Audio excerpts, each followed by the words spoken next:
नमस्कार दोस्तों, मेरा नाम है विक्रम और मैं स्वागत करता हूं आप सभी का हमारे एसएससीबी चैनल पे।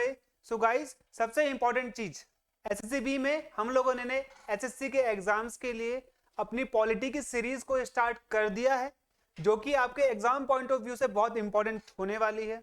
इसमें मैं आप लोग को ये पढ़ाऊंगा जो एसएससी के जो फैक्ट्स आते हैं, क्योंकि आपको पता है एसएससी क्या करता है कि ज्यादातर वो फैक्ट्स पे ध्यान देता है। क्वेश्चंस तो आपके रिपीट कर देगा, लेकिन वो क्या करेगा, उसमें थोड़े से और फैक्ट्स को जोड़ देगा। तो हमारे लिए ये पॉसिबल नहीं हो पाता कि हम हर फैक्ट्स को जान पाए। तो यहाँ पे मेरी कोशिश ये रहेगी कि आपको समझाना और आपको बताना कि किस प्रकार से हम उन फैक्ट्स को बना सकते हैं या फिर उन फैक्ट्स को जान सकते हैं।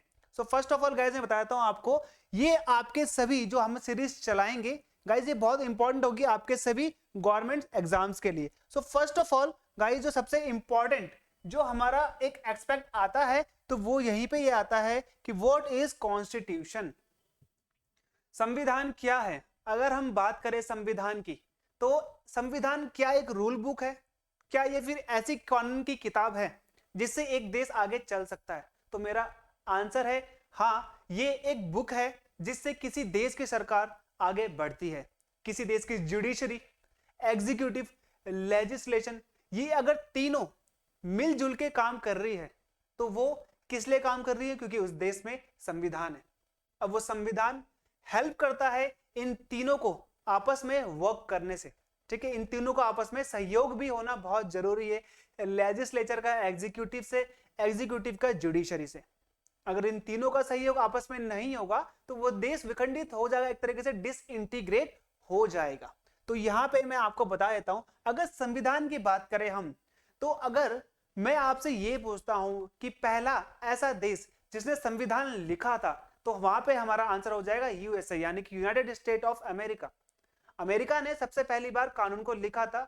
तो आपने यहां पे दो चीजों पे ध्यान देना है कि जो हमारा आज से एस्पेक्ट होगा पॉलिटिकल साइंस में, तो मैं बात करूंगा हमारे यूएस और यूके के हिसाब से, क्योंकि जो इंडिया का संविधान है, आपको पता है हमारे जो इंडिया का संविधान है, जो कॉन्स्टिट्यूशन है, वो क्या लिया गया है? बहुत सारे देशों से हमने बोरो किया है, और हमने उसे बोरो किया है तो हर देश से कुछ ना कुछ लिया है। जैसे कि अगर मैं बात करूं अमेरिका की, तो अमेरिका से हमने फंडामेंटल राइट्स लिए हैं। और अगर मैं बात करूं हमारे पार्लियामेंट्री फॉर्म ऑफ गवर्नमेंट की, तो वो हमने यूके से लिया है। और अगर मैं बात करता हूं क्या हमारा जो संविधान है वो रिजिड है, एक तरीके से मुश्किल है उसे अमेंड करना, तो नहीं, उस प्रकार से मुश्किल नहीं है, लेकिन कई मायनों में ये बहुत ही मुश्किल प्रक्रिया है, एक प्रोसेस बहुत ही मुश्किल है। अगर मैं दूसरा क्वेश्चन आपसे ये पूछूं कि वो देश का नाम बताओ जिसने पहली बार अपने नागरिकों को मौलिक अधिकार दिए थे, फंडामेंटल राइट्स दिए थे, तो वहां पे आपका आंसर हो जाएगा ब्रिटेन, यानी कि यूनाइटेड किंगडम। तो गाइस, सबसे इंपॉर्टेंट चीज यहां पे मैं बता दूं आपको, जो फंडामेंटल लॉ एक कंट्री का होता है, तो उसी प्रकार से जो संविधान है वो क्या करता है? वो बेसिक स्ट्रक्चर तैयार करता है, एक बेस तैयार करता है। जैसे कि आप घर बनाते हो तो वहां पर आपको क्या चाहिए होता है? बुनियाद चाहिए होती है, फाउंडेशन चाहिए होती है। उसी प्रकार से जरूरी है कि किसी भी देश का अगर आपको एक तरीके से बुनियाद, उसका बेस बनाना है, तो आपके पास कॉन्स्टिट्यूशन होना बहुत जरूरी है। क्योंकि ये क्या करेगा? ये करेगा जो आपका लेजिस्लेचर है, जो आपका एग्जीक्यूटिव है और जो आपका जुडिशरी है, ये बहुत इंपॉर्टेंट हो जाता है एक टाइम पे, क्योंकि यही तीनों वो इंपॉर्टेंट चीजें हैं जो किसी देश को आगे चलाएंगी। ठीक है, आपने देखा होगा यहाँ पर आपको विधायिका इसे कहते हैं, न्यायपालिका इसे कहते हैं, और कार्यपालिका इसे कहते हैं। अब सबसे इंपॉर्टेंट चीज ये है कि ये एक रूल बुक है। किसी भी गवर्नमेंट को चलाने के लिए जरूरी है कि हमारे पास संविधान होना बहुत जरूरी है। अब बेसिक फैक्ट्स को देख लेते हैं। अब हुआ क्या, भारत में आपने देखा है अंग्रेजों ने लगभग 200 साल तक राज किया। 200 साल तक राज करने के बाद भी भारत में उन्होंने कॉन्स्टिट्यूशनल डेवलपमेंट किए। ऐसा नहीं कह सकते कि उन्होंने कोई भी संवैधानिक विकास भारत में नहीं किया। अगर आप ये भी कह सकते हो कि 70% जो हमारा संवैधानिक विकास है वो आपको देखने में मिलेगा ब्रिटिशों के द्वारा। उन्हीं के द्वारा कई ऐसे कानून लाए गए जिसे बाद में भारतीय संविधान में जोड़ा गया। जैसे कि आप देख सकते हो भारतीय कानून यानी कि गवर्नमेंट ऑफ इंडिया एक्ट 1935 जो कि अंग्रेज लेके आए थे, उसमें 60 से 70% आपको जो भी बातें, जो भी उसमें मायने लिखे गए हैं, वो आपको भारतीय संविधान में देखने को मिल जाते हैं। अब सबसे इंपॉर्टेंट है गाइस कि हुआ क्या कि अभी भारत में 1707 की स्थिति बहुत ही गंभीर है। 1707 में होता क्या है कि औरंगजेब की मृत्यु हो जाती है, मुगल एम्पायर एक तरीके से खत्म हो जाता है, क्योंकि जो औरंगजेब था वो एक बहुत ही शक्तिशाली राजा था। उसने क्या करा था कि भारत को एक तरीके से इंटीग्रेट करके रखा हुआ था, एक तरीके से जोड़ के रखा होता है। लेकिन क्या होता है कि अंग्रेज आते हैं बंगाल में, सबसे पहले तो सूरत में आते हैं, लेकिन उनको पता था कि बंगाल उस समय पर हमारा क्या है, एक तरीके से इकोनॉमिकल सेंटर है, आर्थिक केंद्र होता है भारत के लिए, वो एक आर्थिक केंद्र है, इसीलिए सबसे पहले वो बंगाल आते हैं। तो 1707 में जिस प्रकार से औरंगजेब की मृत्यु होती है, उसके बाद उसका पुत्र जो बनता है राजा, वो था प्रिंस मुअज्जम। तो यहां पे आपने इस चीज को ध्यान देना है, प्रिंस मुअज्जम। और उसके बाद जो आता है हमारा जहादर शाह, फारूक शियार का नाम अभी आगे भी आएगा। फिर उसके बाद हमारा आता है मोहम्मद शाह रंगीला। मोहम्मद शाह रंगीला इतना शक्तिशाली शासक नहीं था, एक तरीके से मैं ये भी कह सकता हूं कि उसी के द्वारा भी मुगल शासन एक तरीके से खत्म हुआ था।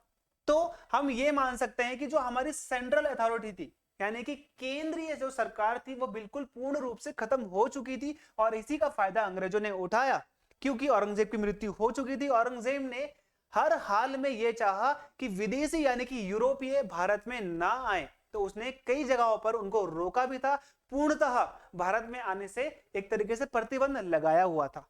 तो अब क्या हो रहा था कि ये लोग अपनी टेरिटरी बढ़ा रहे थे, किसके बाद, जब औरंगजेब की मृत्यु हुई थी। अब होता यह है कि आपको एक बैटल हमेशा याद रखनी है, जिसे हम बोलते हैं बैटल ऑफ प्लासी, जो कि हुई थी 23 जून 1757 को। अब ये किसके बीच में हुई थी, तो ये हुई थी आपके सिराजुद्दौला, जो कि उस टाइम पे नवाब थे, कहां के, बंगाल के, और रॉबर्ट क्लाइव, जो कि उस टाइम पे ईस्ट इंडिया कंपनी के सैन्य कमांडर थे, यानी कि सेनापति थे।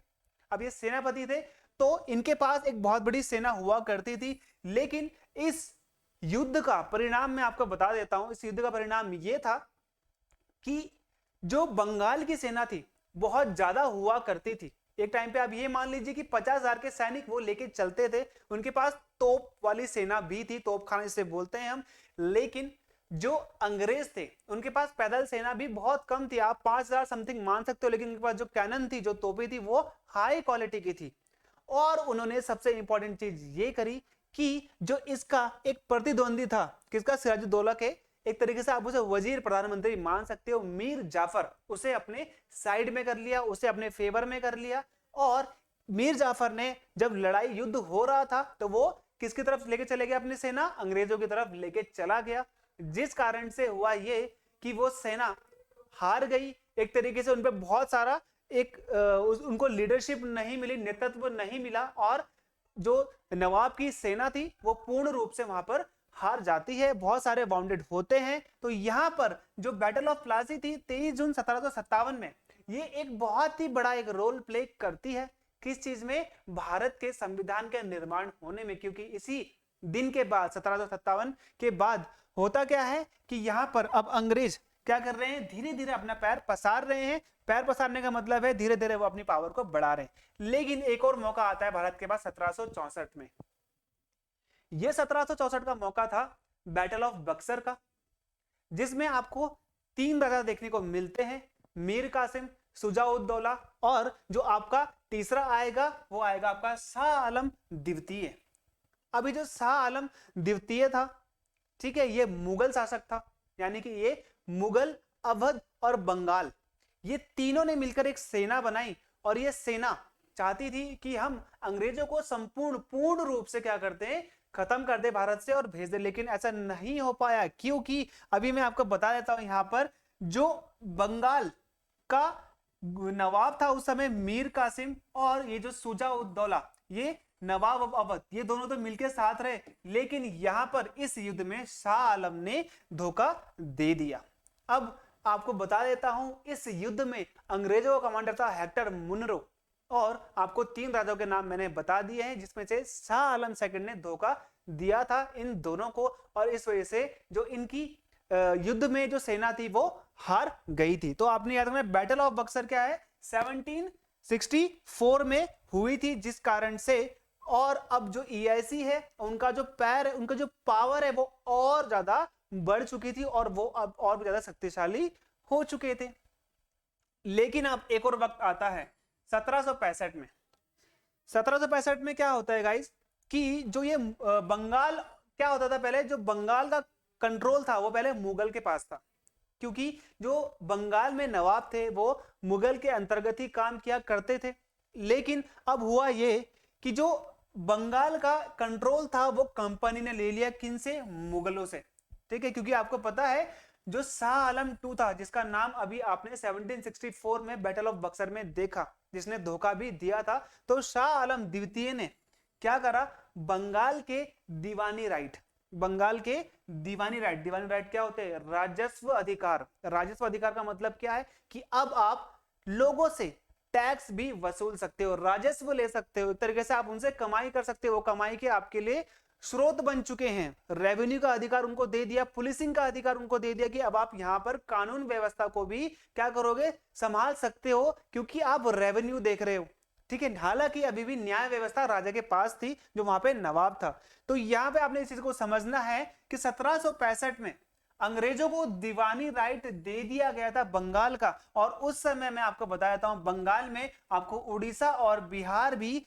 देखने को मिलता है, ठीक है। लेकिन मैं आपको बताता हूं रेवेन्यू कलेक्शन का राइट दिया था, और जो एडमिनिस्ट्रेशन था सिविल जस्टिस का, ये अभी भी इतना जो ज्यादा हद तक अंग्रेजों के पास यानी कि EIC यानी कि ईस्ट इंडिया कंपनी के पास नहीं था, ये अभी भी कुछ हद तक बंगाल के नवाब के कंट्रोल में रहता था, क्योंकि लोग अभी भी अपना जो शासक था वो नवाब को ही मानते थे। अब आप देख रहे हो कि आपने अब दो चीज देख ली कि यहां पे आपने देखा रेवेन्यू,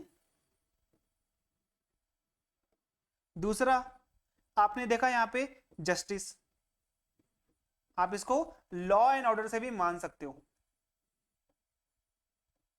तो यहां पे आपने दो चीज देखी, रेवेन्यू और लॉ एंड जस्टिस यानी कि लॉ एंड ऑर्डर। तो रेवेन्यू यानी कि राजस्व, राजस्व अगर लेना है तो वो कौन लेगा, ईस्ट इंडिया कंपनी लेगी, हेक्टर मुनरो लेगा या फिर रॉबर्ट क्लाइव लेगा, क्योंकि आपको पता है रॉबर्ट क्लाइव दोबारा से गवर्नर बनेगा। इसके बाद 1773 में ही गवर्नर जनरल की नियुक्ति होगी, बंगाल के गवर्नर जनरल की। तो दूसरा जो यहाँ पे लॉ एंड ऑर्डर है, वो जो लॉ एंड ऑर्डर है वो कौन देखेगा, वो अभी भी नवाब देखेगा।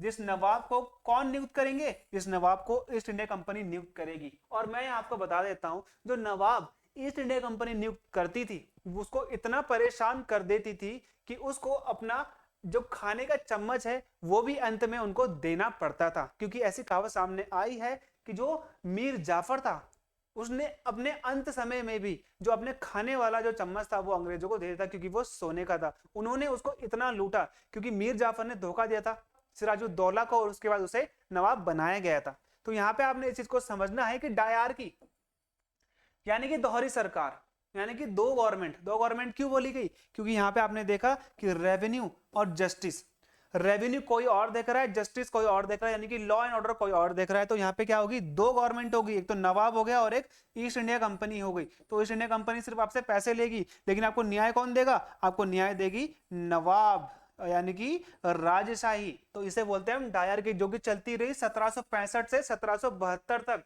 1772 तक क्यों रही, क्योंकि 1772 में क्या हुआ, ब्रिटिश के हाउस ऑफ कॉमन, जैसे कि जिस प्रकार से हम लोग लोकसभा कहते हैं इंडिया में, उसी प्रकार से हाउस ऑफ कॉमन कहते हैं ब्रिटेन में, लंदन में, ठीक है। तो ब्रिटेन में 1772 में होता क्या है कि एक इंक्वायरी कमेटी बैठाई जाती है। उस इंक्वायरी कमेटी का काम क्या था कि भारत में देखना कि ईस्ट इंडिया कंपनी किस प्रकार से पैसा कमा रही है, किस प्रकार से भ्रष्टाचार कर रही है, किस प्रकार से यहाँ पे लोग त्रस्त हैं। तो जो यहाँ पे लोग त्रस्त थे उनकी शिकायतों को देखकर यहाँ पे जिस प्रकार से स्थिति बनी हुई थी, बहुत ही भयावह स्थिति बनी हुई थी, बताया क्योंकि आपने देखा होगा यहाँ पे अकाल भी पड़ चुका था, खाने का अकाल भी पड़ चुका था, बंगाल सूखापन देख रहा था, पूरा यहाँ पे आपको ड्रॉट देखने को मिलेगा।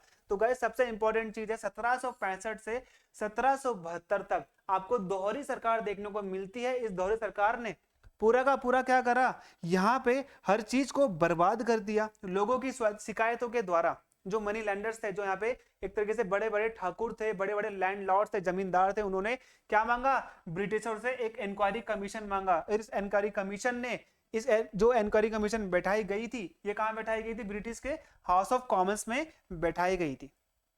अब इस कमीशन ने बोला कि भाई अगर आपने ईस्ट इंडिया कंपनी की गतिविधियों को रोकना है, भारत में भ्रष्टाचार को कम करना है, क्योंकि आपने भारत में क्या करना है, राज करना है, यहाँ पर आपने भारत को लूट के नहीं ले जाना, भारत पे आप राज करो लंबे समय तक, क्योंकि उनको पता था भारत सोने की चिड़िया है, क्योंकि यहाँ पे आपको रॉ मटेरियल्स देखने को मिलेंगे, लोहा यहीं पे होगा। और उस टाइम की सबसे इंपॉर्टेंट चीज मैं आपको बता देता हूँ, 1760 के आसपास की बात है। यहाँ पे एक तरीके से इंडस्ट्रियल रेवोल्यूशन आपको कहाँ देखने को मिलेगा, ब्रिटेन में देखने को मिलेगा, 17 से 18वीं शताब्दी के आसपास में।